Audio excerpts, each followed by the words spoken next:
Cinta itu merupakan bagian dari sebuah rasa, dan tetapi yang menyelesaikan masalah itu bukan mahabbah. Tapi yang menyelesaikan masalah itu Allah yang menggenggam dan menitipkan setiap rasa dan setiap cinta pada hati manusia. Dan kita mengerti bahwasanya mahabbah itu kecondongan hati untuk menyayangi pada urusan semata-mata urusan duniawi, itu mahabbah. Tapi pertanyaannya, di dalam surat Ar-Rum 21 Allah menyebutkan kata mahabbah atau mawaddah? Mawaddah.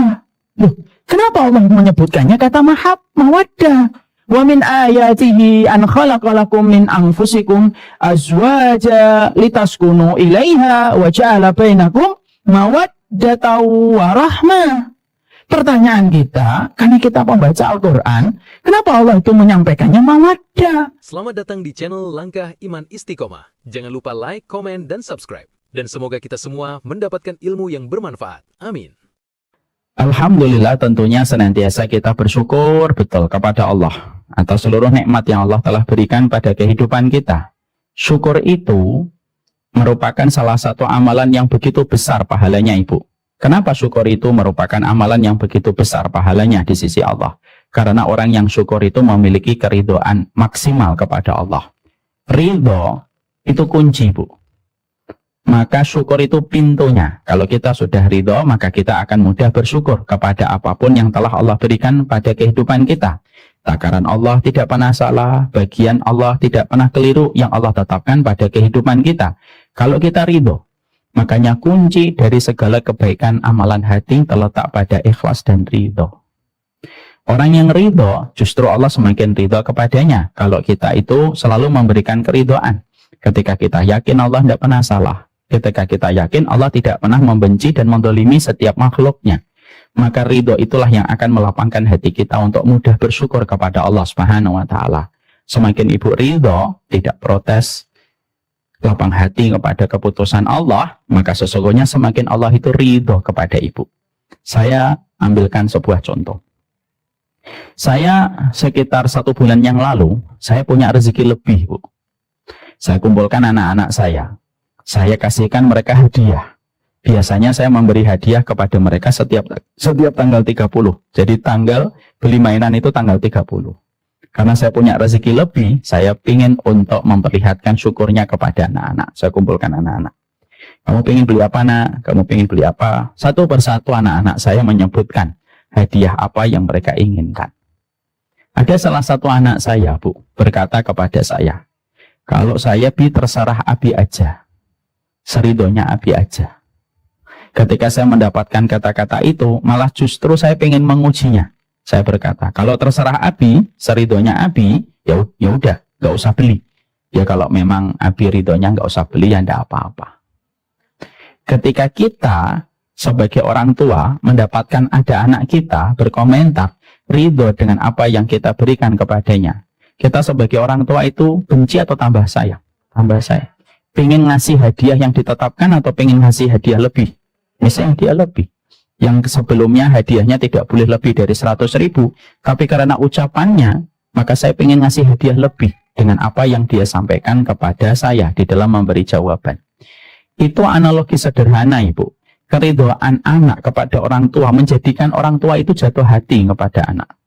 Kita ini kadang jatuh hati sama anak kita bukan karena anak itu paling tampan, bukan karena anak itu paling cantik. Kadang-kadang karena sikap lapang hatinya dia ketika menerima kita dengan apa yang kita sampaikan. Sebenarnya begitu juga kita dengan Allah. Kita itu akhirnya akan gampang dalam kehidupan itu kalau sudah ridho, dan ridhonya itulah yang akan memberikan kepada kita kelapangan hidup.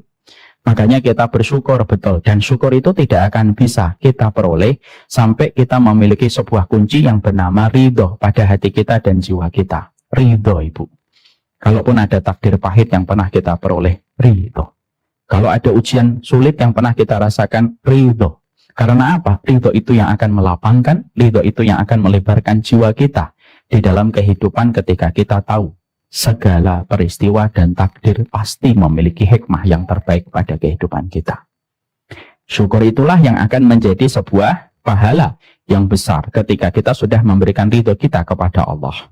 Makanya ketika kita sudah dalam kondisi bersyukur betul kepada Allah Subhanahu wa Ta'ala, Maka itulah yang akan menjadikan kita diberikan oleh Allah banyak sekali kelapangan-kelapangan hidup. Jangan membandingkan kehidupan kita dengan kehidupan siapapun. Itu termasuk dosa besar. Kenapa membandingkan kehidupan kita dengan kehidupan orang lain itu dosa besar? Karena kamu secara tidak langsung telah menuduh Allah tidak indah dan tidak betul ketika mengurusi setiap urusan makhluknya. Sehingga kamu merasa kok dia dapat, saya nggak dapat. Kok saya umur segini sudah begini, kok dia sudah begitu, tidak akan selesai. Dan itu termasuk dosa besar. Dan kalau Allah sudah benci kepada dosa yang kita lakukan, Allah tinggalkan. Dan ketika Allah sudah meninggalkan, capek hidup kita tanpa mendapatkan energi pertolongan dari Allah Subhanahu wa Ta'ala. Inilah yang menjadikan kita paham syukur dengan ketaatan itu dimulai dari ridho. Ibu harus paham ya, dulu banyak orang menyangka taat itu lelah. Salah.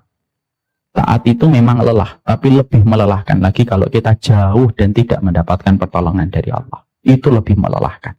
Semoga Allah bimbing hati kita untuk senantiasa bersyukur kepada Allah, memiliki hati yang ridho kepada setiap keputusan yang Allah telah berikan pada kehidupan kita. Tidak ada yang salah dari takarannya. Tidak ada yang salah dengan rekening ibu. Tidak ada yang salah dengan pekerjaan bapak. Tidak ada yang salah dengan pekerjaan anak kita hari ini. Tidak ada yang salah dengan pencapaian menantu kita hari ini. Yang salah itu cara kita menerjemahkan setiap ketentuan yang sudah Allah buat untuk kita. Kadang-kadang anak kita, Bu, ada yang belum kerja, membuat kita sebel. Tapi justru ketika kita sakit, anak itu yang pertama kali selalu menolong kita. Kadang-kadang ada anak kita yang kerja, kita bangga, kita sering cerita sama orang. Tapi kadang-kadang anak itu yang sering banyak alasan ketika kita sedang butuh ditemani menuju ke rumah sakit. Kita tidak pernah tahu kebaikan. Yang kita harus lakukan, ridho kepada keputusan Allah. Ridho atau tidak ridho? Angkat tangannya semuanya. Mari kita ucapkan bareng-bareng sembari kita resapi dalam hati kita. Raditu billahi rabbah wa bil islami dina wa bi Muhammadin Nabiya wa Rasulah. Saya ridho ya Allah. Ya, itu yang akan melapangkan hati kita. Jangan lagi ya nyalah-nyalahin. Jangan lagi nyalahin anak kita. Kenapa kamu belum nikah? Kenapa dia sudah nikah? Kenapa dia sudah punya anak? Kamu belum punya anak. Sudahi menyalahkan Allah. Istirahatkan jiwa kita dari setiap pengaturan yang sudah Allah atur sebaik-baik pengaturan kepada manusia. Kenapa anak kecil, Ibu?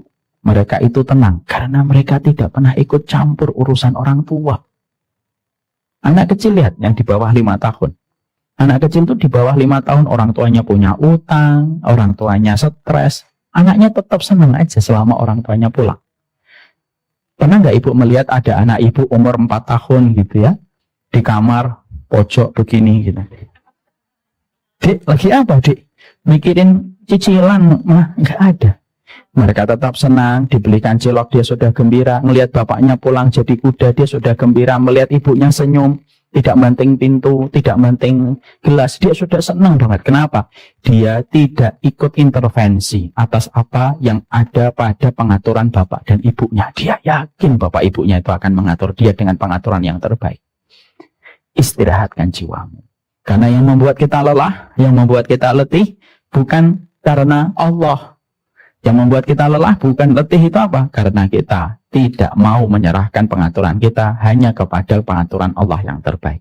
Semoga Allah jadikan hati kita ridho dalam segala hal. Ibu-ibu yang semoga Allah rahmati dan Allah berkahi. Kita tentunya paham. Salah satu urusan yang kita harus mengerti itu, Ibu, adalah bagaimana kita di dalam kehidupan ada sebuah takdir paling panjang yang hadir pada kehidupan kita. Apa takdir yang paling panjang dalam kehidupan kita? Takdir itu bukan takdir ketika kita melaksanakan haji, karena melaksanakan haji biasanya berapa? 40 hari. Takdir yang paling panjang pada kehidupan kita bukan takdir ketika kita melaksanakan umroh, karena umrohnya kita itu adalah 9 hari sampai 14 hari. Tapi salah satu takdir terpanjang pada kehidupan kita itu apa? Salah satu takdir terpanjang pada kehidupan kita adalah takdir pernikahan. Itulah yang menjadikan kita memahami betul bahwasanya pernikahan itu merupakan salah satu takdir teristimewa pada kehidupan kita. Makanya kita mendapatkan ada 3 perkara yang Allah janjikan di dalam pernikahan yang Allah tidak pernah janjikan kepada setiap syariat di luar pernikahan. Ketika kita membaca di dalam surat Ar-Rum ayat 21, Allah menyampaikan kepada kita, wa min ayatihi an khalaqalakum min anfusikum azwaja litaskunu ilaiha wa ja'ala bainakum mawaddatan wa rahmah. Allah itu menyampaikan kepada kita, ini merupakan ayat yang sangat populis dan ayat yang sangat famous dan viral kalau ada pernikahan. Di antara ayat-ayat Allah itu dijadikan kalian itu berpasang-pasangan dengan sebagian dari kalian yang lainnya, supaya kalian itu mendapatkan 3, kata Allah. 1, litaskunu ilaiha, supaya kalian itu merasa tenang. Yang kedua, supaya kita merasakan cinta yang sangat mendalam, yang disebut dengan mawaddah. Dan kita merasakan rahmat pada akhir kehidupan kita ketika kita menikah dengannya. Siapapun ibu yang hari ini menjadi suami ibu, dia bukan laki-laki biasa. Dia laki-laki yang telah ditakdirkan 50.000 tahun sebelum Allah menciptakan langit dan bumi. Siapapun yang menjadi istri saya, nama siapapun, dia merupakan perempuan yang telah ditakdirkan 50.000 tahun sebelum Allah menciptakan langit dan bumi. Memberikan kepada kita betapa dahsyatnya kehidupan kita di dalam pernikahan, sampai pernikahan itu diucapkan dalam bentuk ijab qabul yang begitu singkat, tetapi berdampak panjang sampai pada kehidupan di akhirat.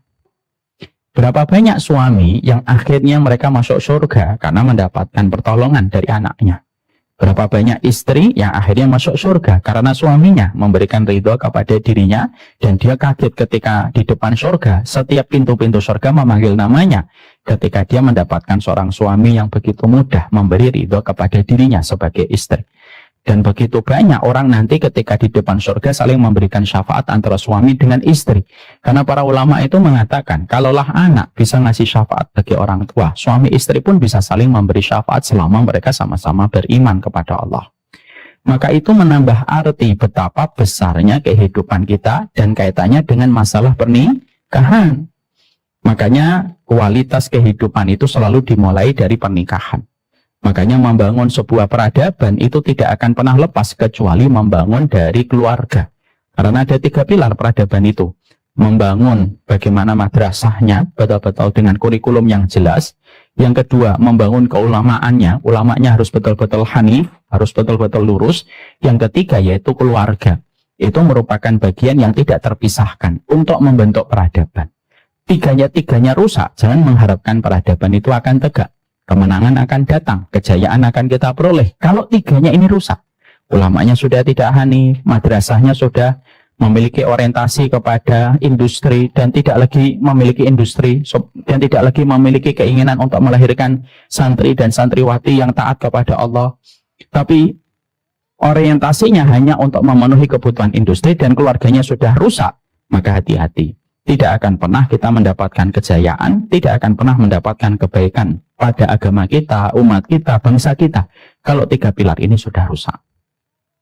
Makanya ketenangan yang paling besar itu ketenangan yang kita rasakan bersama dengan keluarga kita. Sebenarnya, kalau setiap keluarga itu disikapi dengan ilmu, dan tidak ada kerusakan pada perasaan kita, kesedihan yang paling mendalam, kecuali kesedihan yang kita dapatkan dari keluarga kita. Dan itulah yang dinamakan dengan keluarga. Makanya maaf, ketika kita sudah bicara tentang keluarga, tentunya kita bicara tentang masalah ketenangan. Karena salah satu fungsi di dalam pernikahan itu supaya kita bisa merasakan ketenangan. Dan ketenangan itu sebenarnya merupakan hajat setiap manusia. Ketenangan itu merupakan hajat setiap manusia ketika mereka menikah itu ingin mendapatkan ketenangan. Makanya sesungguhnya ketika pasangan itu sudah tenang, maka sesungguhnya dia akan mampu memberikan kualitas dalam hidupnya. Ibu, kalau laki-laki sudah tenang, urusan rumahnya selesai dengan istri yang taat, dia bisa melejit potensinya. Anak-anak itu juga bisa. Anak-anak itu, ibu, akan melejit potensinya kalau urusan dia ketika melihat orang tuanya itu dalam kondisi tenang, harmonis, rukun. Maka sesungguhnya anak-anak itu juga akan ada di dalam hatinya itu ketenangan. Dan kalau dia sudah tenang, dia bisa maksimal pada kualitas hidupnya ketika dia tidak melihat banyak pertengkaran yang terjadi kepada bapak dan ibunya. Ada ruangan pada hati anak kita, di mana ruangan itu tidak akan pernah terbangun dengan baik sampai dia menjumpai bagaimana bapak dan ibunya itu memperlihatkan harmonis di dalam pernikahan, ketenangan dalam pernikahan, kerukunan dalam pernikahan. Maka yang pertama kali merasakan ketenangan itu setelah bapak dan ibunya adalah sang anak. Karena di dalam rumah kita, ibu, ada hati selain hati kita dan pasangan kita yang senantiasa merasakan pertama kali ketika kita dan pasangan kita sedang ada masalah. Siapa yang pertama kali merasakan kalau kita sedang ada masalah dengan pasangan kita? Anak.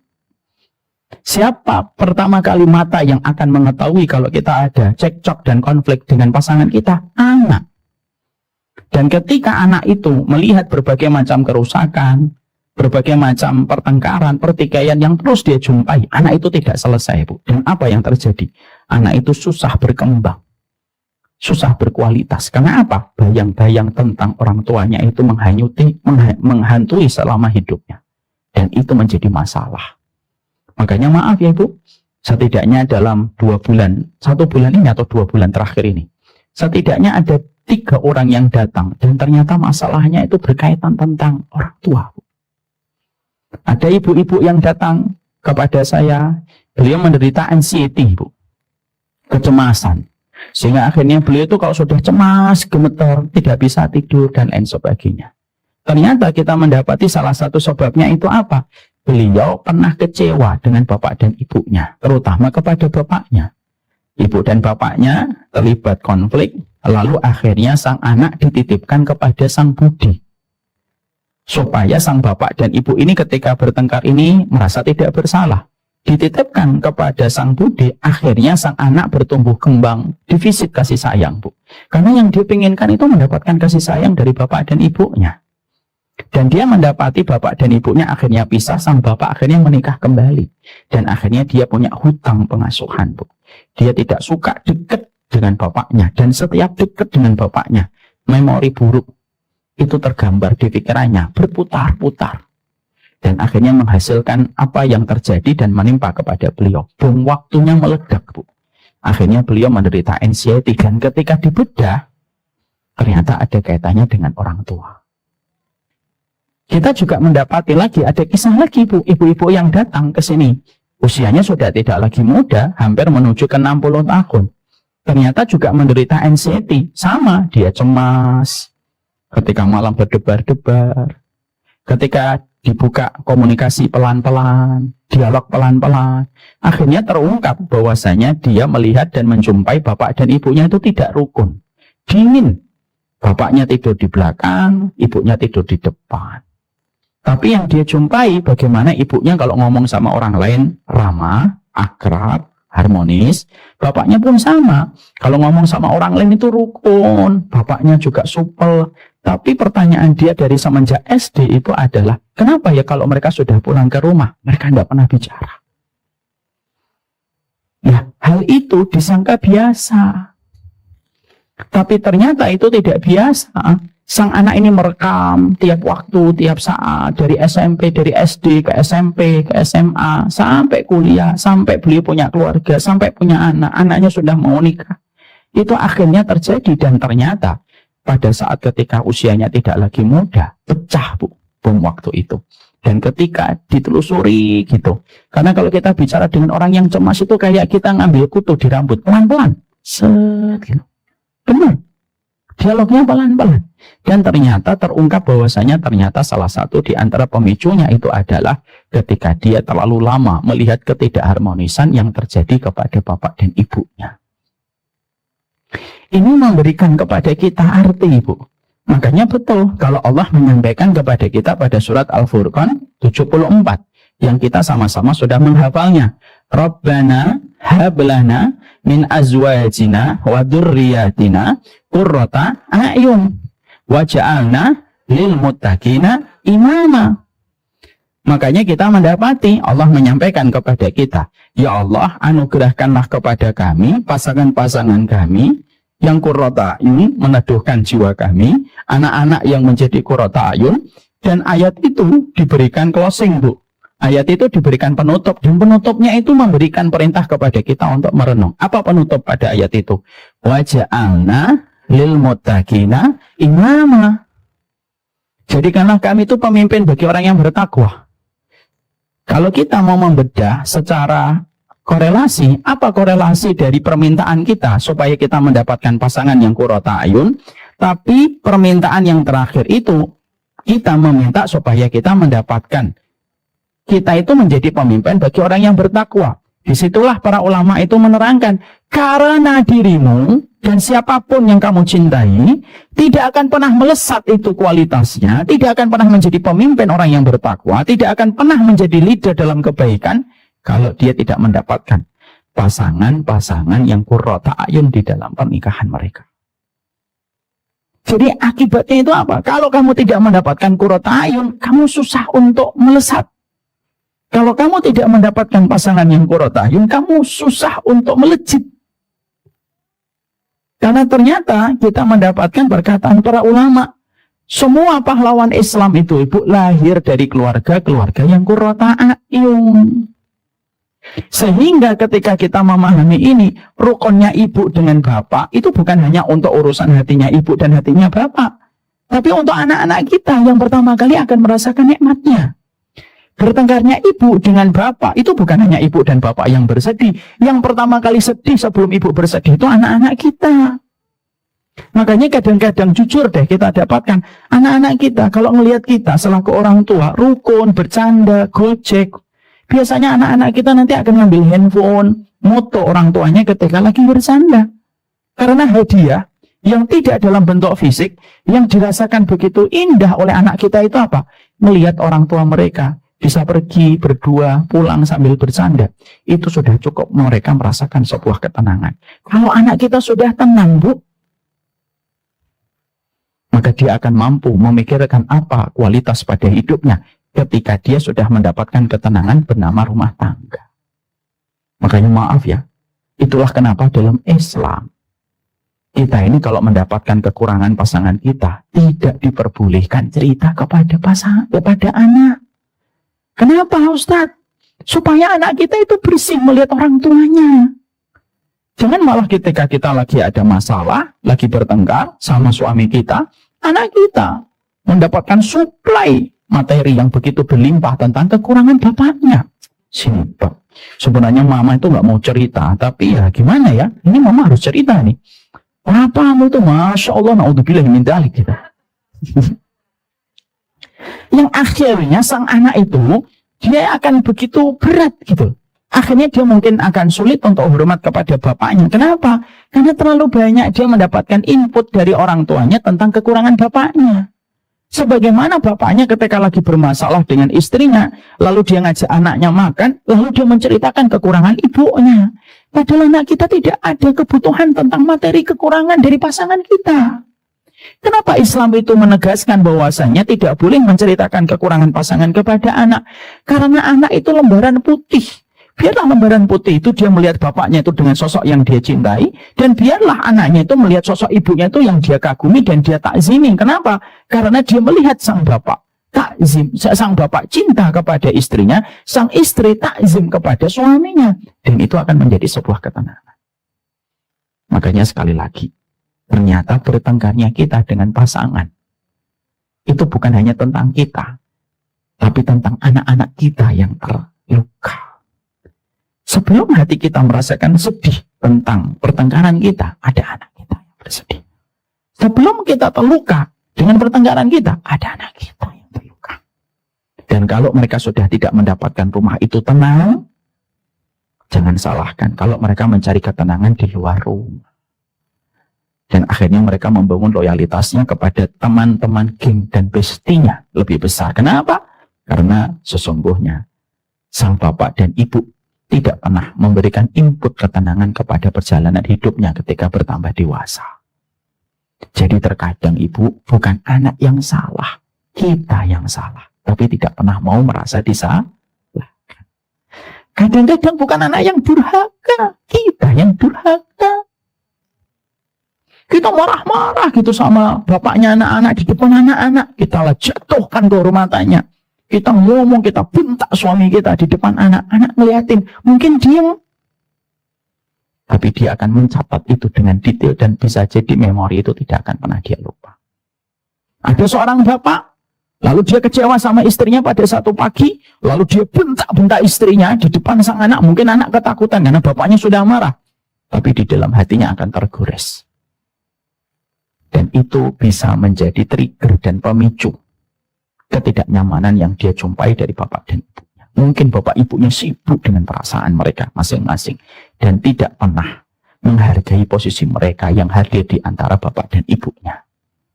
Makanya ibu dan bapak, perhatikan. Kita mendapati di dalam doanya itu mendoakan pasangan lebih dulu daripada mendoakan anak. Kenapa kita mendoakan pasangan dulu, Ustaz?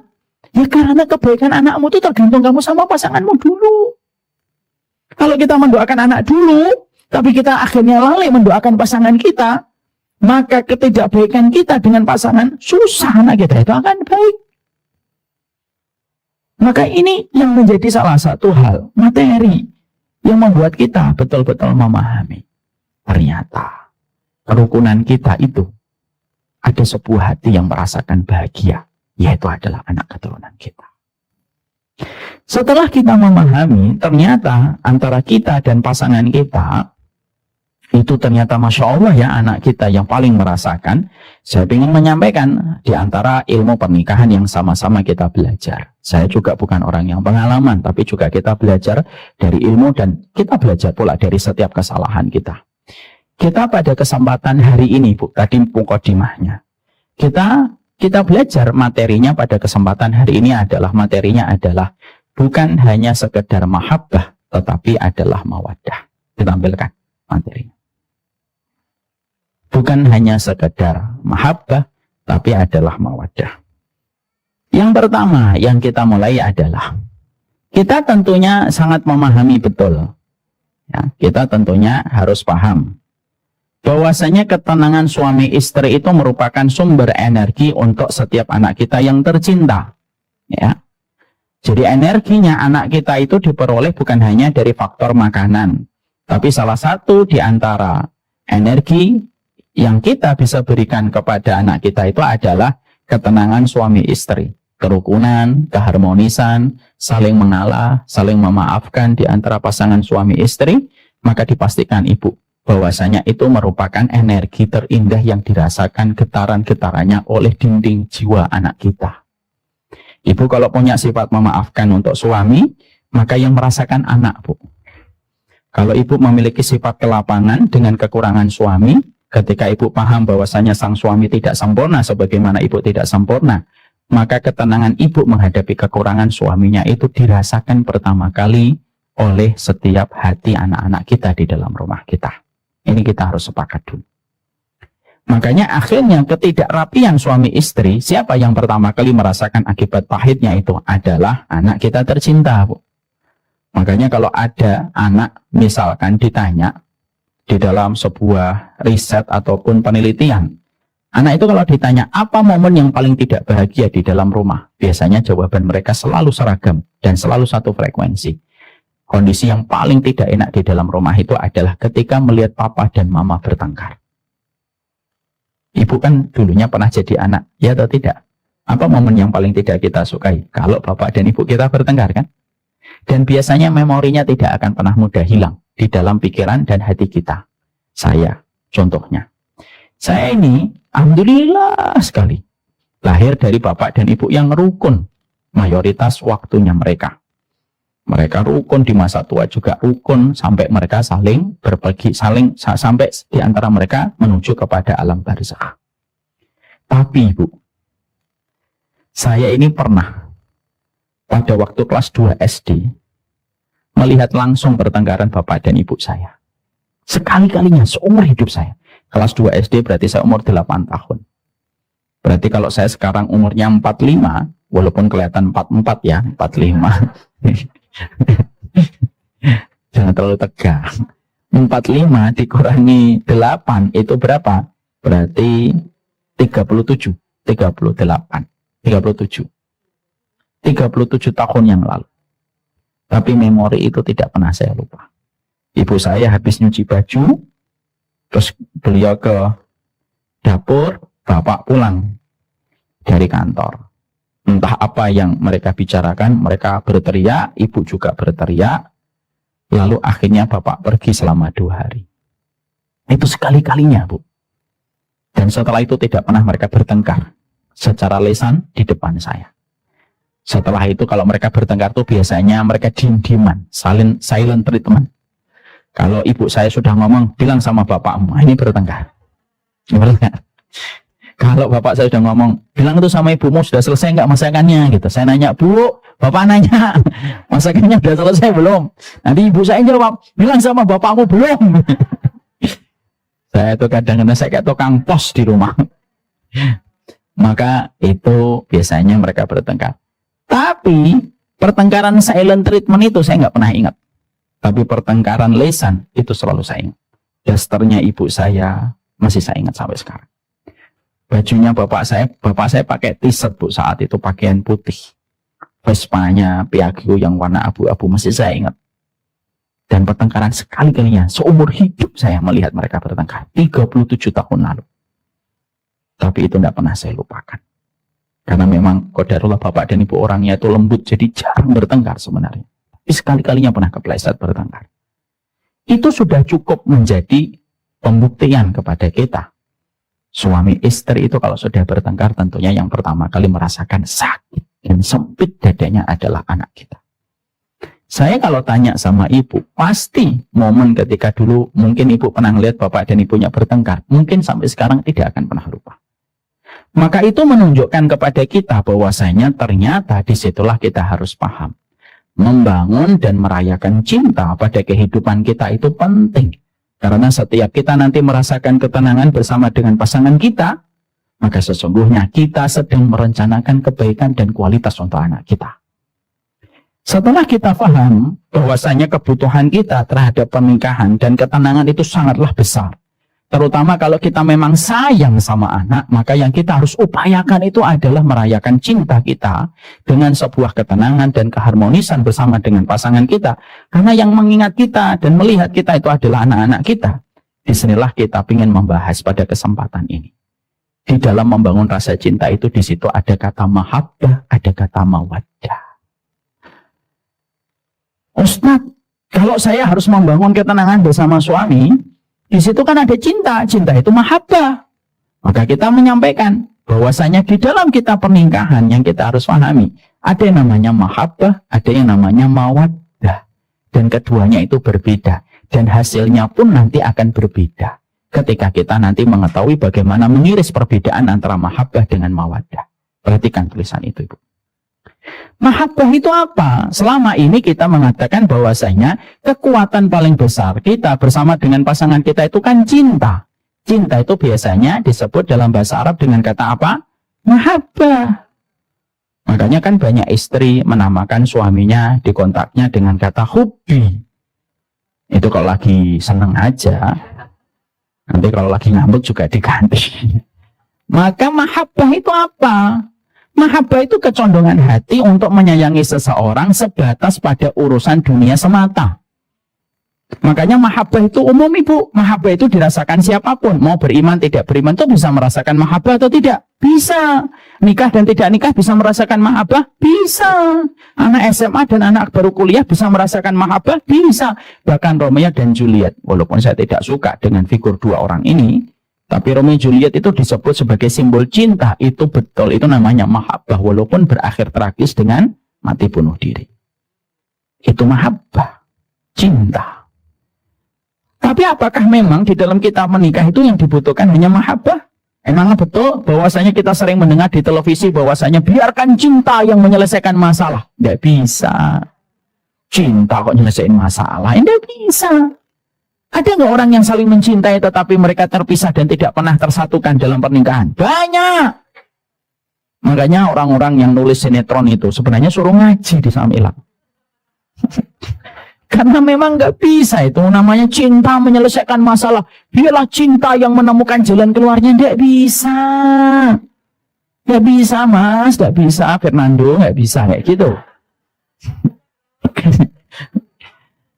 Cinta itu merupakan bagian dari sebuah rasa, dan tetapi yang menyelesaikan masalah itu bukan mahabbah. Tapi yang menyelesaikan masalah itu Allah yang menggenggam dan menitipkan setiap rasa dan setiap cinta pada hati manusia. Dan kita mengerti bahwasanya mahabbah itu kecondongan hati untuk menyayangi pada urusan semata-mata urusan duniawi. Itu mahabbah. Tapi pertanyaannya, di dalam surat Ar-Rum 21 Allah menyebutkan kata mahabbah atau mawaddah? Mawaddah. Loh, kenapa Allah menyebutkannya kata mawaddah? Wa min ayatihi an khalaqalakum min anfusikum azwaja litaskunu ilaiha wa ja'ala bainakum mawaddatan wa rahmah.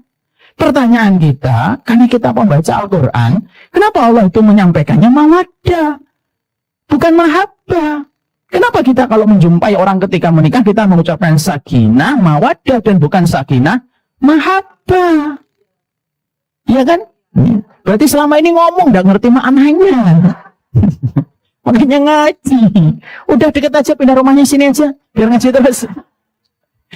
Maka sesungguhnya kita mengucapkan sakinah, mawaddah, dan warahmah.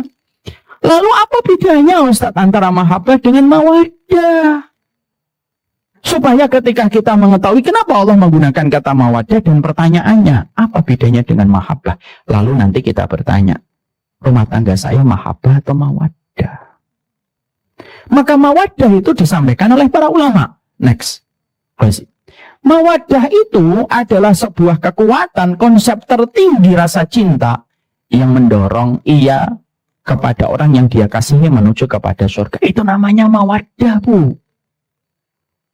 Itu namanya mawaddah. Jadi konsep tertinggi cinta dalam Islam itu bukan mahabbah, tapi konsep tertinggi dalam cinta itu namanya mawaddah. Mawaddah itu apa? Konsep tertinggi dalam cinta untuk mendorong orang yang ia cintai menuju kepada surga. Itu namanya mawaddah. Cintanya dalam, saking begitu dalamnya, dia tidak ingin ketemu di dunia, tapi ingin berjumpa kembali di akhirat. Itu namanya mawaddah. Ya, itu namanya mawaddah. Makanya kalau ada bapak ibu bertengkar, lalu akhirnya dua-duanya emosi dan berkata, moga-moga nanti di akhirat gak ketemu kamu.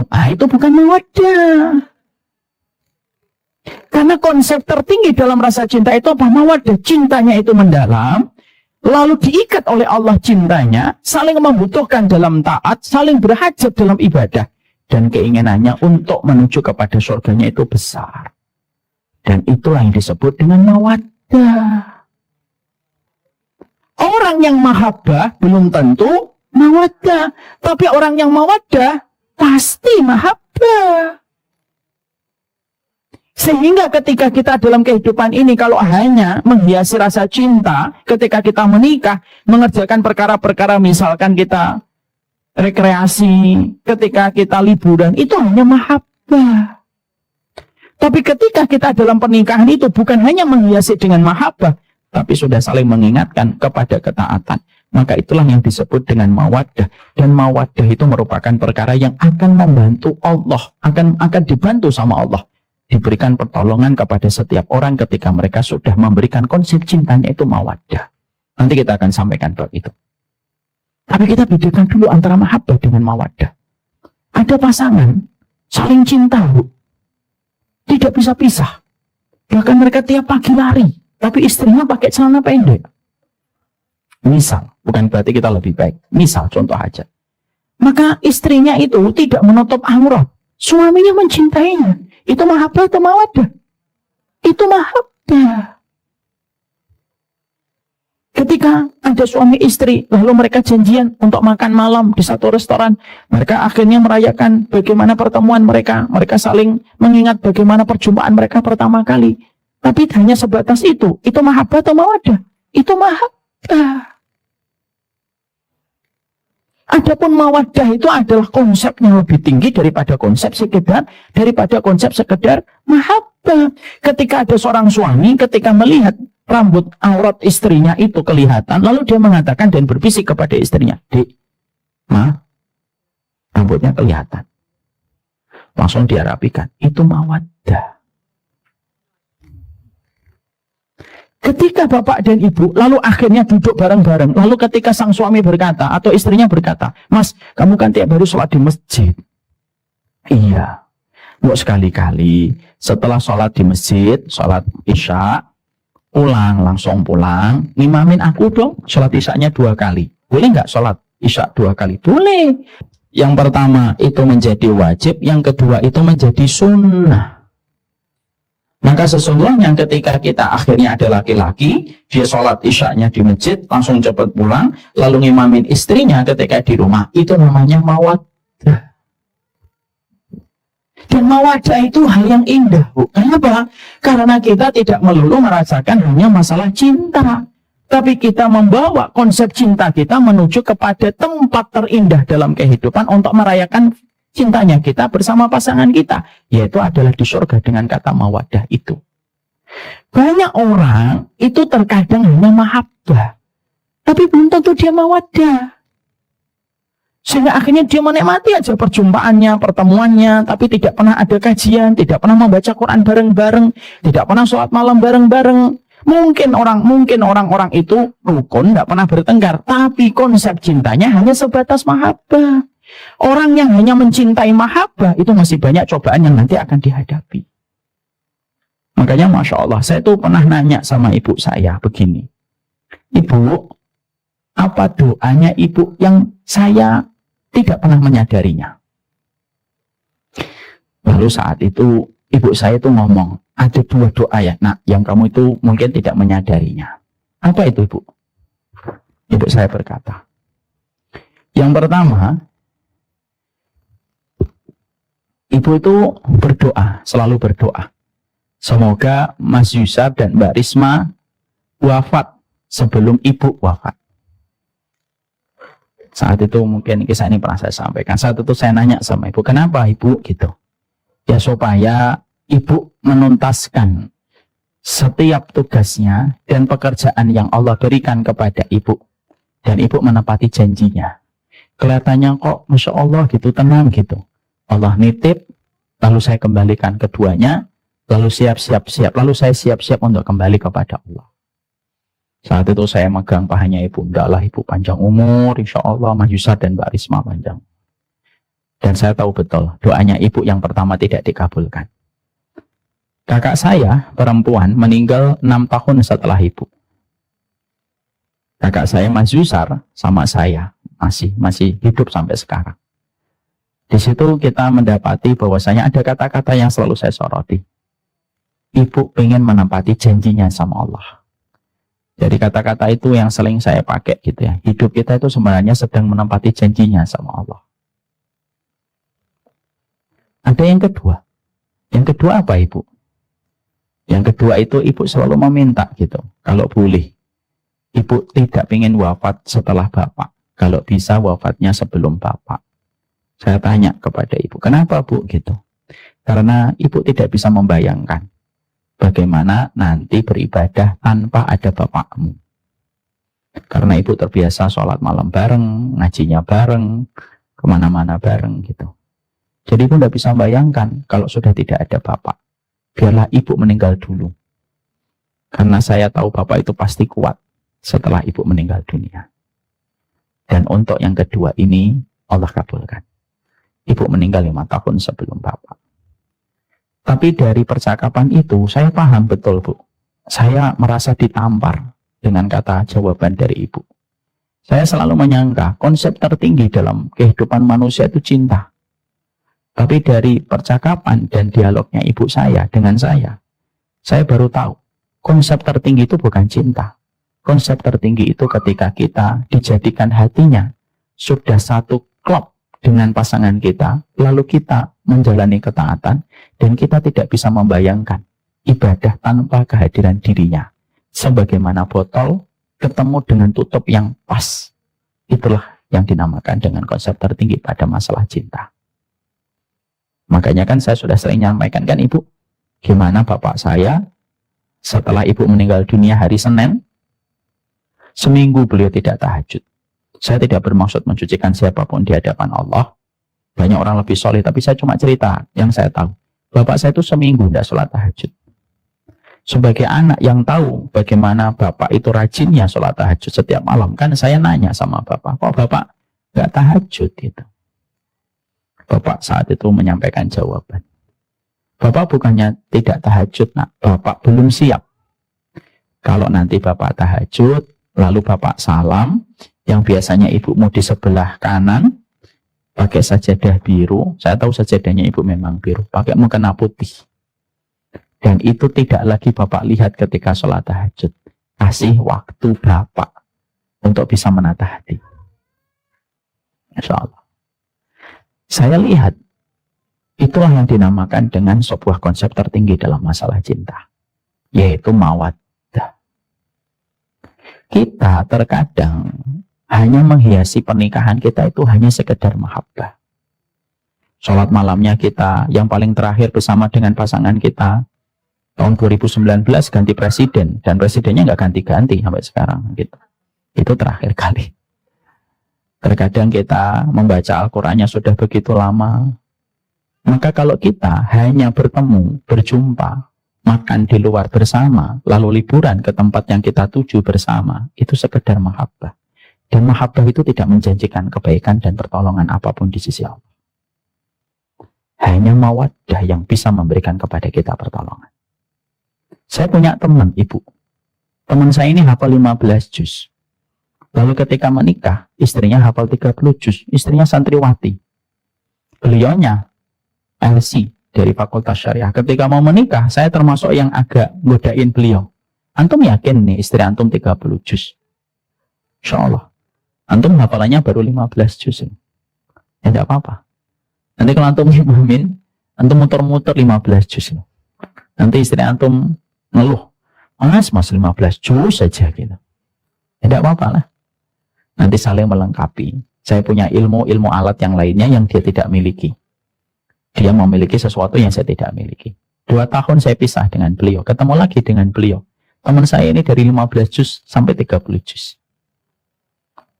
Jadi ternyata saya tanya, saya tidak menduga kalau dia nyetor hafalan itu sama istrinya. Saya tanya, ya kamu ngafalnya di pondok mana? Sama kiai siapa? Ustadz siapa? Oh enggak, saya ngafalkannya sama istri saya. Jadi setiap habis maghrib dan isya nyetor hafalan. Jadi mungkin istrinya itu kalau habis subuh gitu, duduk bersila. Sini nyetor. Sini nyetor. Itu mawaddah atau mahabbah, Bu? Mawaddah. Wah, saya nggak bisa sholat ke 30 juz. Mawaddah itu tidak selalu 30 juz. Ibu nyetor hafalan surat Al-Ikhlas itu mawaddah. Walaupun kebangetan ya. Tapi itu mawaddah.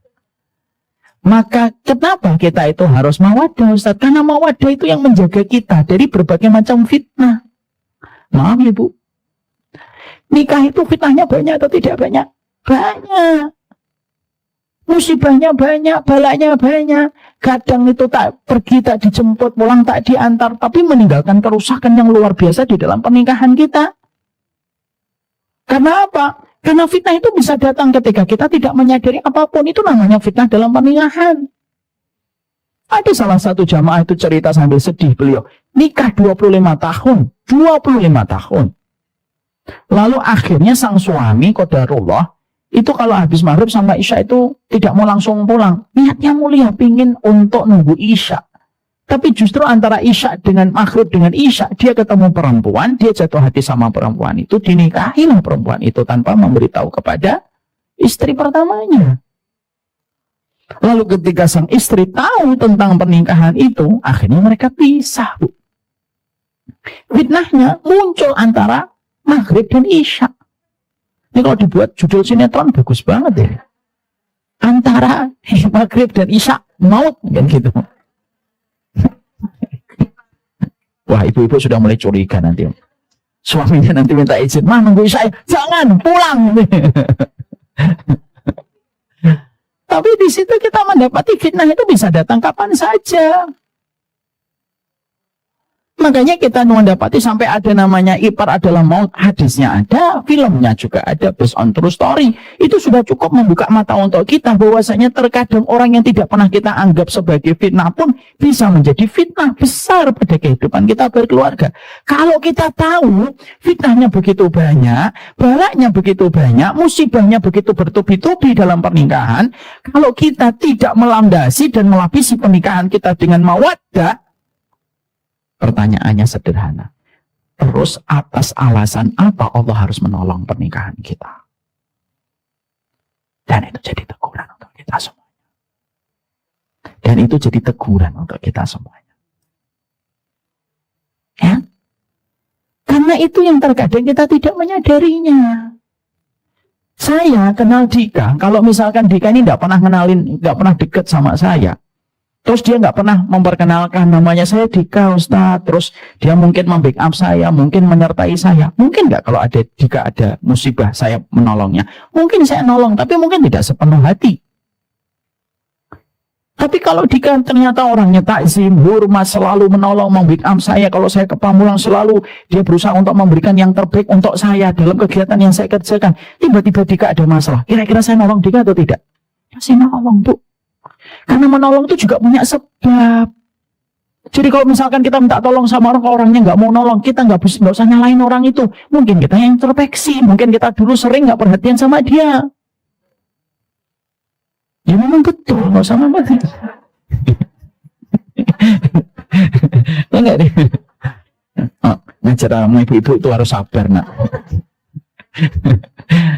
Maka sama, itu analogi sederhana, Bu. Nah, kalau kita dan suami kita, tidak pernah kita mengingatkan suami kita, tidak pernah kita menjalankan ketaatan bersama suami kita, dan visi kita bukan menuju visi surga, tapi hanya untuk duniawi semata. Yang penting tidak bertengkar. Hanya itu saja tujuan dan visi kita berkeluarga. Yang penting tidak bertengkar aja sudah alhamdulillah, Ustaz. Ya mungkin keluargamu baik-baik saja, tapi kamu mungkin tidak akan selamat ketika fitnah dan karang akan merobek makhluk pernikahanmu. Itu yang membuat kita harus senantiasa membutuhkan ibadah. Pernikahan yang dilandasi dengan ibadah bersama memang lelah. Tapi pernikahan tanpa dilandasi dengan ibadah itu lebih melelahkan. Ustadz, kalau saya harus mengingatkan lelah. Iya memang lelah. Menikah dengan ibadah itu lelah. Tapi pastikan fix dan confirm, Bu. Nikah tanpa ibadah itu pasti lebih lelah. Karena berbagai macam hal akan kita dapatkan dan kita peroleh menjadi ujian dan bala yang tidak ada putus-putusnya hadir pada kehidupan kita. Jadi lelahnya kita ngajak dia untuk baca Quran. Lelahnya kita untuk bangunin anak. Lalu kita bawa gendong untuk sholat subuh. Lelah. Tapi lebih lelah lagi kalau anakmu tidak pernah ke masjid. Itu lebih lelah. Mahabbah itu lelah. Mawaddah juga lelah. Tapi mawaddah itu menjadikan positioning namamu dan pasanganmu dikenal sama Allah. Jadi kita akhirnya paham di sini. Jadi namanya pernikahan itu bukan hanya sekedar merayakan festival rasa cinta ketika laki-laki itu yang telah saya taksir semenjak SMA akhirnya menjadi keluarga saya dan suami saya. Bukan hanya itu. Lebih daripada itu. Makanya mawaddah itu cinta yang mendalam sekali. Tetapi disertai dengan keinginan untuk beribadah kepada Allah. Makanya jawaban Ummu Darda itu menggambarkan mawaddah. Ummu Darda itu suaminya siapa namanya? Abu Darda. Pintar sekali ya. Masya Allah. Alhamdulillah nggak menjawab Abu Lahab ya kan? Ya, ada seorang wanita, sahabat wanita Ummu Darda. Ketika meninggal beliau ini wanita yang terkenal kecantikannya, kesolihannya. Akhirnya banyak para sahabat melamarnya. Termasuk yang melamarnya itu sahabat Muawiyah. Nah, ketika dilamar sama sahabat Muawiyah, seorang sahabat yang gagah, keturunan Quraisy, pembesar Quraisy di kota Mekah, dan sahabat besar juga. Maka Ummu Darda itu menolak. Nah, Muawiyah itu kaget loh. Orang semacam diriku ditolak. Lalu nanya, kenapa kamu menolakku? Jadi laki-laki kalau ditolak boleh nanya alasannya. Dan misalkan, kok saya ditolak? Kurang tampan apa saya gitu. Kalau itu sih lebay sih. Ya, tapi Muawiyah nanya kenapa kamu nolak? Jawaban dari Ummu Darda itu adalah Bukan aku menolakmu, wahai Muawiyah, tetapi aku ingin bersama dengan Abu Darda di surga karena aku ingat perkataan Nabi, istri akan bersama dengan suaminya yang terakhir dan cukuplah Abu Darda menjadi suamiku terakhir dunia dan akhirat. Itu mawaddah. Paham ya?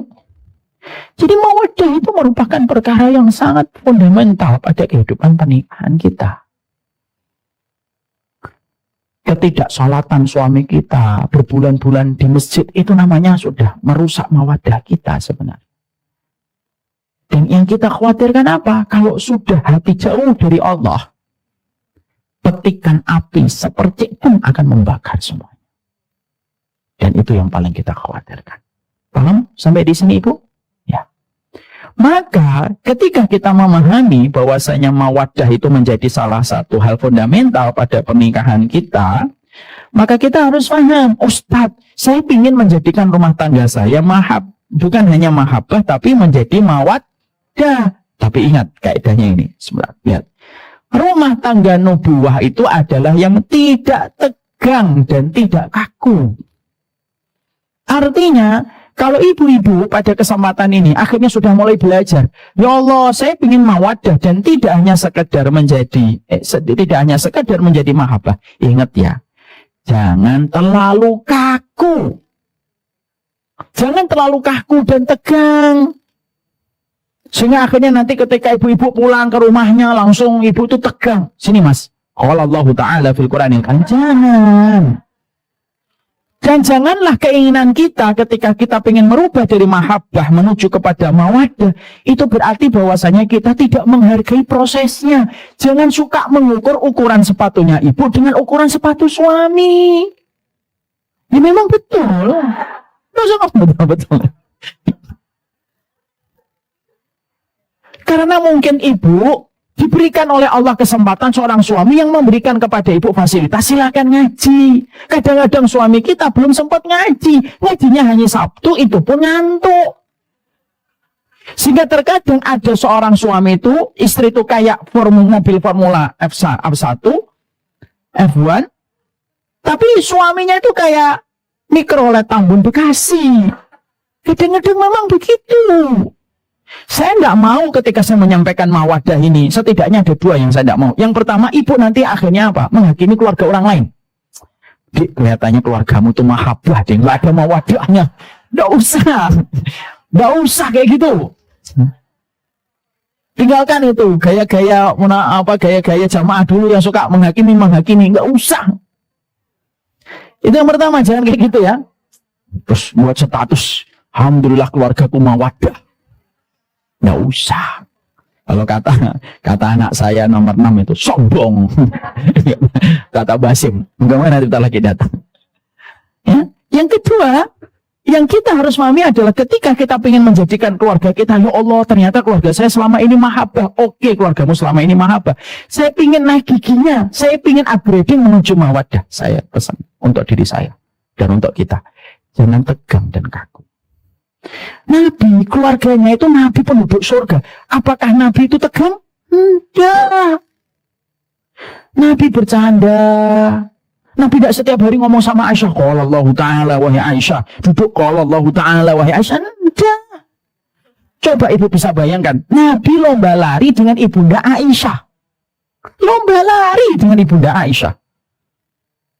Ketika dalam peperangan, lalu para sahabat, sana kalian ke depan dulu. Ya Rasulullah, bagaimana engkau? Biar saya sama Aisyah dulu sebentar. Para sahabat tahu Nabi ingin berduaan dengan ibunda Aisyah. Para sahabat ke depan. Nabi langsung, kamu lihat titik itu wahai Aisyah, ayo kita lomba lari. Loh, pemimpin surga, ditakutin Romawi, ditakutin Persia. Orang yang paling bertakwa di atas muka bumi yang tidak ada yang mengalahkan ketakwaannya, lomba lari dengan ibunda Aisyah.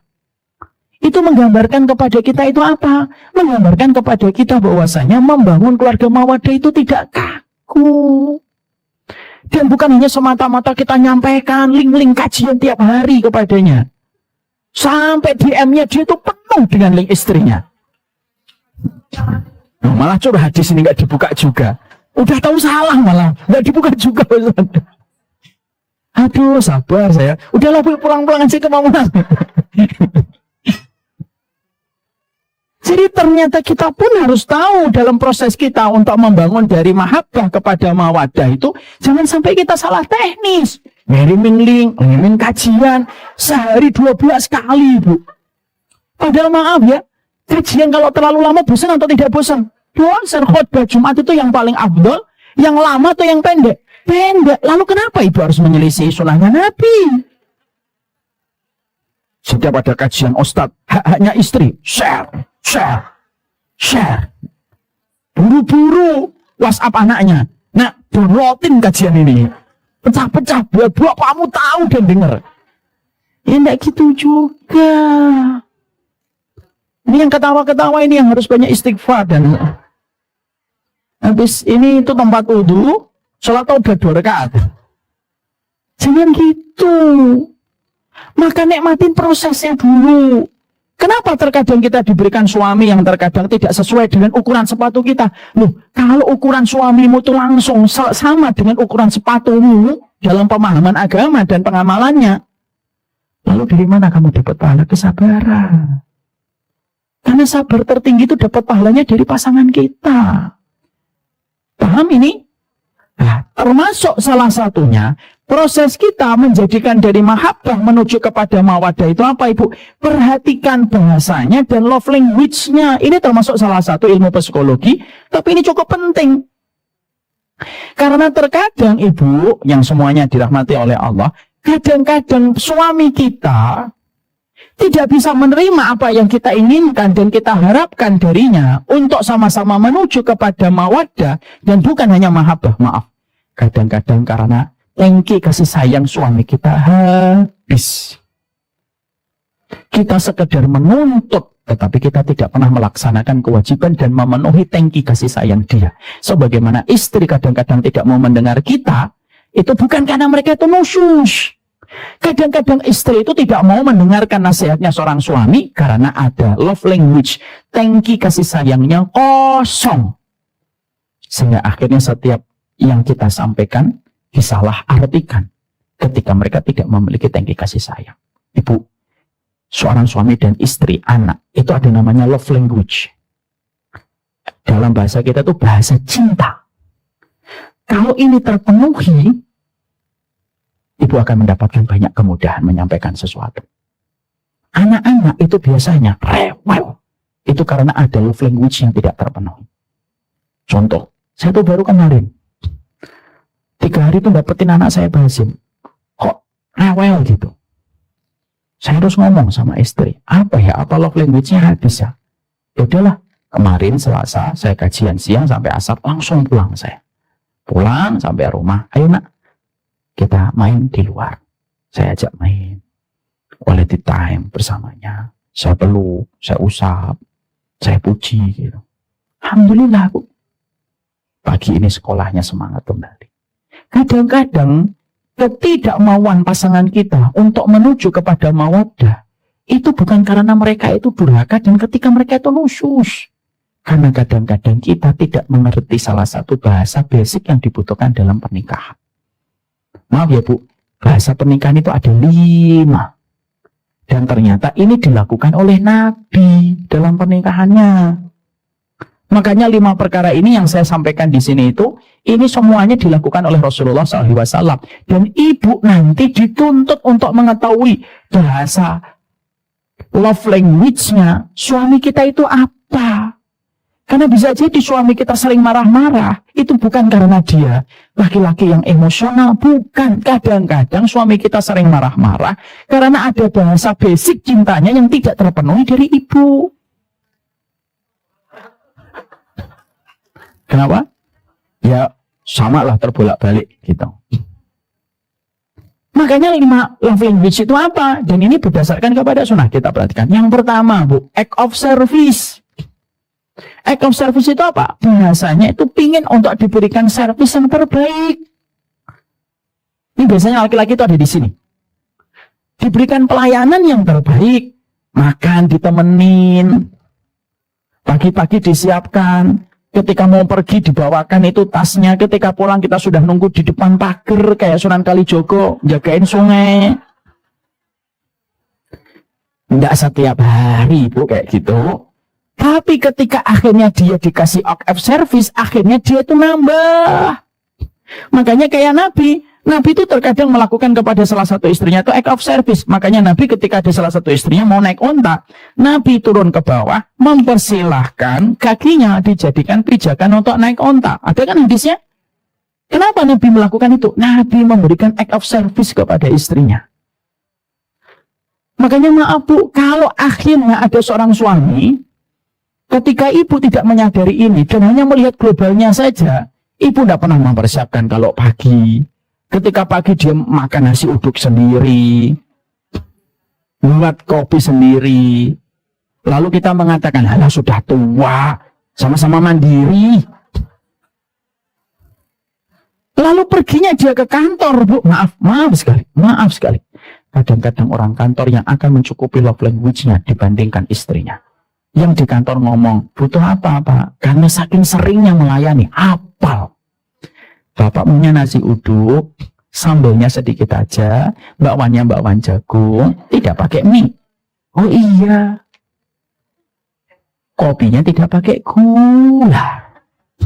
Apa? Yang asalnya wajahnya biasa, menjadi indah. Bukan karena fisiknya, tapi love language-nya terpenuhi dari yang haram. Maaf ya Bu, perselingkuhan itu terkadang terjadi bukan semata-mata kesalahan orang yang berselingkuh, tapi ada proses-proses hal-hal kecil yang tidak terpenuhi. Maka salah satunya act of service. Makanya ibu nanti pahami, ibu suaminya itu di mana? Nanti kita pelajari 5-5-nya dulu. Nanti ibu tebak, suami saya itu paling berbinar matanya itu ketika apa? Makanya pernah ada salah satu ikhwan datang ke sini, tanpa dari wajahnya itu bersungut-sungut gitu. Saya kira saya punya marah. Ketika dia mungkin ada masalah sama saya. Setelah duduk ngobrol panjang lebar, baik saya tanya, antum ada masalah apa? Kok tahu Ustaz? Wajah antum itu orangnya ekspresif, kelihatan. Iya Ustaz, tentang masalah keluarga. Ayo cerita. Dia ceritanya tuh simple. Dia belum belajar ini dia. Dia belajar ngomong, istri saya itu Ustaz, saya tuh cuma pengen ditemani makan, kok gak pernah nemenin saya makan. Alasannya ngurusin anak. Saya tahu ngurusin anak, tapi sesekali dong temenin saya makan sebelum saya pergi. Oh, saya sudah. Itu orangnya aku servis. Servis itu apa Ustaz? Ya kayak gitu. Jadi terkadang inilah yang menjadikan kita akhirnya susah mengupgrading dari mahabbah ke mawaddah itu apa? Karena hal semacam ini tidak terpenuhi. Ibu selalu nuntut pulang ke rumah, Mas. Kamu tahu nggak bedanya mahabbah sama mawaddah itu? Apa? Tapi ternyata ibu menemani dia makan itu sudah 6 bulan yang lalu.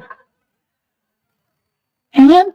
Nanti giliran ada perempuan yang perhatian, ibu marah. Kenapa ibu cuma marah? Harusnya kan itu menjadi sebuah evaluasi. Makanya ada yang pertama, dan laki-laki itu biasanya act of service. Biasanya Bu, saya orangnya act of service. Kalau di rumah itu saya semuanya act of service. Kalau di luar rumah saya nggak senang.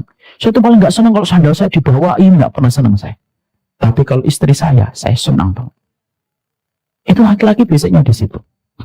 Makanya kalau habis, saya jujur ngomong. Habis love language saya, istri saya langsung paham.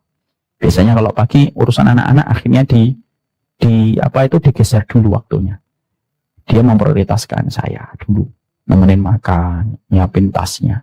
Sekali 2 hari, 3 hari, 4 hari sudah Bu, sudah terpenuhi. Kalau love language-nya sudah terpenuhi, bicara apa saja itu lebih mudah mengalir dan lebih mudah untuk ketemu di satu tujuan. Act of service. Yang kedua, quality time. Ini biasanya perempuan nih di sini. Makanya Masya Allah kalau saya mendapati ada bapak-bapak Anda ini mungkin istri antum sepaneng tegang. Kenapa? Terlalu lama di rumah. Lah perempuan itu biasa love language apa? Quality time. Kenapa? Yang namanya ibu-ibu itu kan memang tawanan. Istri itu tawanan, ya atau tidak Bu? Kan? Ya mau usah ngomong betul.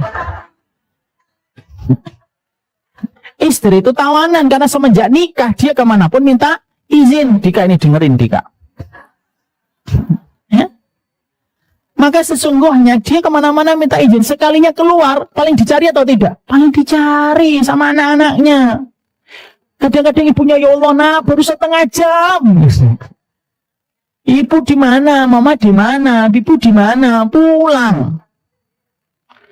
Karena dia tawanan di dalam rumah. Makanya kalau ada barang hilang yang dicari siapa? Ibunya. Ma, kaos kaki mana? Kenapa nggak tanya bapaknya? Karena bapaknya kaos kakinya hilang. Hilang. Makanya perempuan itu biasanya quality time. Makanya Dika kalau antum melihat istri antum, kalau ditanya sudah pendek-pendek, gimana? Ya, enggak. Kalau istri antum sudah pendek-pendek itu bukan berarti dia nusus. Jangan buru-buru mengatakan istri nusus. Tidak ada untukmu ridho dari suami. Jangan gitulah. Bisa jadi istri kita itu dalam kondisi sumpah. Iya, nggak usah itu ada tahu, makanya saya wakili. Nanti tolong kajian yang 2 jam potong yang ini aja ya. Yang tadi nggak dipotong. Maka quality time. Makanya ketika semacam itu ajak muter. Makanya saya tuh sampai beli motor, salah satunya pertimbangannya itu apa? Bukan apa-apa, saya beli motor itu untuk bisa ngajak ibu kadang-kadang keluar. Ngurusin 8 anak, nggak capek bu. Makanya ketika nutup pintu tuh saya sudah bisa ngerasa ini. Nutup pintunya doang, wah ini love language-nya habis. Karena wanita itu kalau merasakan sesuatu tuh ngomong. Cuma dengan pikirannya, nggak dengan lisannya. Jadi kita tuh harus nebak. Jadi perempuan itu kalau ada apa-apa itu ngomong, cuma di pikirannya doang. Jadi kita harus nebak, oh ini love language. Makanya kadang-kadang akhirnya, ayo diajak, istri saya itu ibu diajak muter-muter galaksi. Makan cilok, itu udah seneng dia. Es coklat dia sukanya itu. Coklat seneng pulang, kita sudah gembira gitu. Makanya kadang-kadang sebelum kita membuka pintu atau sebelum membuka pagar itu, saya kadang bercanda, jangan langsung dibuka. Kenapa? Mari kita mulai hari yang membagongkan ini. Karena kan ketemu anak-anak. Tapi itu quality time. Makanya dia itu harus melihat istri antum apa. Oh quality time saat istri saya sering diajak keluar 3 hari sekali. Ajak muter aja ke Bekasi gitu. Istri antum ada? Mana dia? Masya Allah. Sering diajak keluar nggak? Ya, dia takut jawabnya. Maka yang kedua itu quality time. Yang ketiga, word of affirmation. Suka muji bu.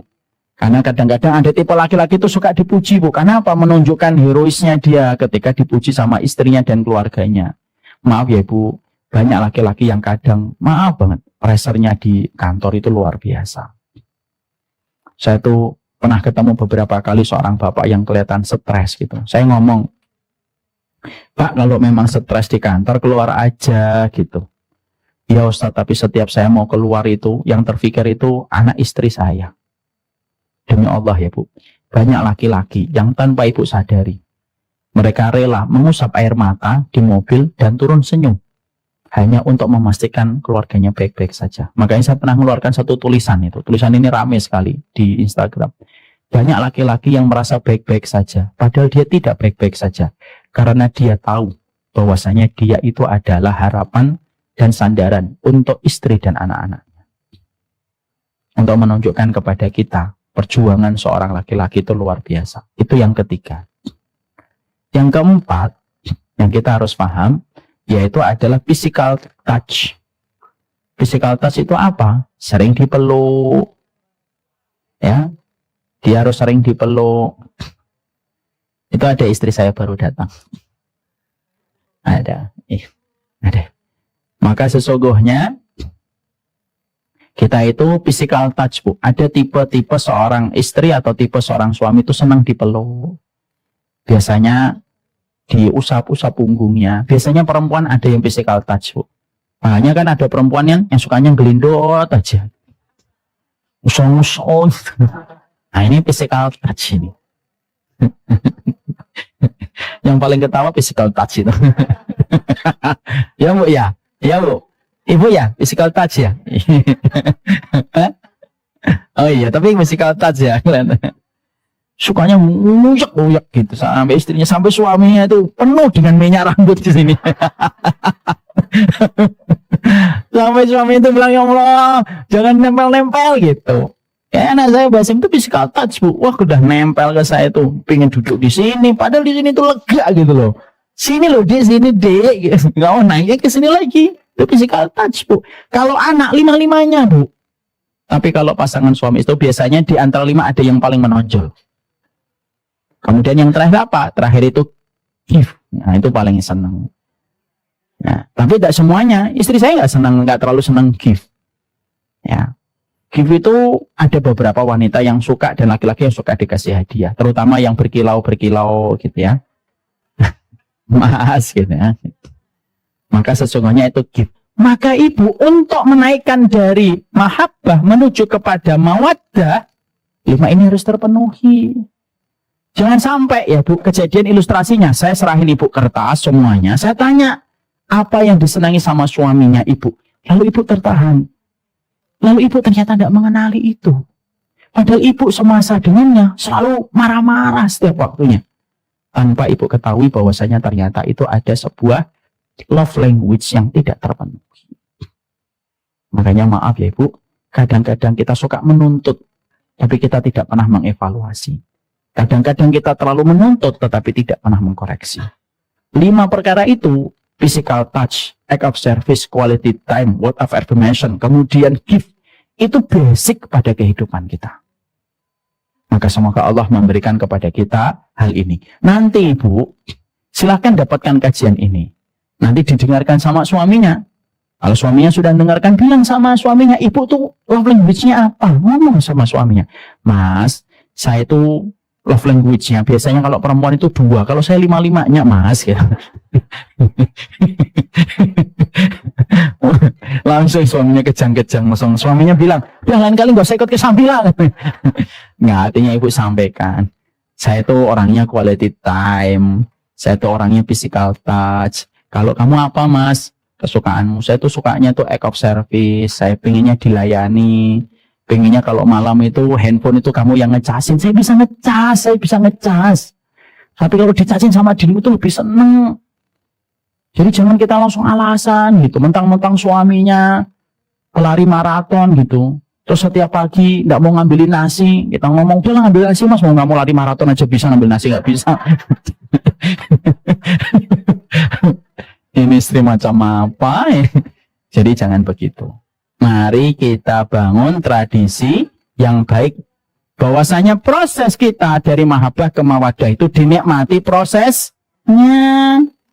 Jadi jangan, anak tidak mau ya ibu, nanti ibu sampai pulang ke rumah, lalu ibu nuntut, mas kita nikah ini 17 tahun ternyata cuma mahabbah, kecewa aku gitu. Sebelum kita kecewa, bisa jadi suami kita pun sudah kecewa dengan kita sebelumnya, cuma dia pandai untuk menyimpannya. Jangan untuk nuntut. Materi bukan untuk menuntut, tapi materi untuk memperbaiki bersama.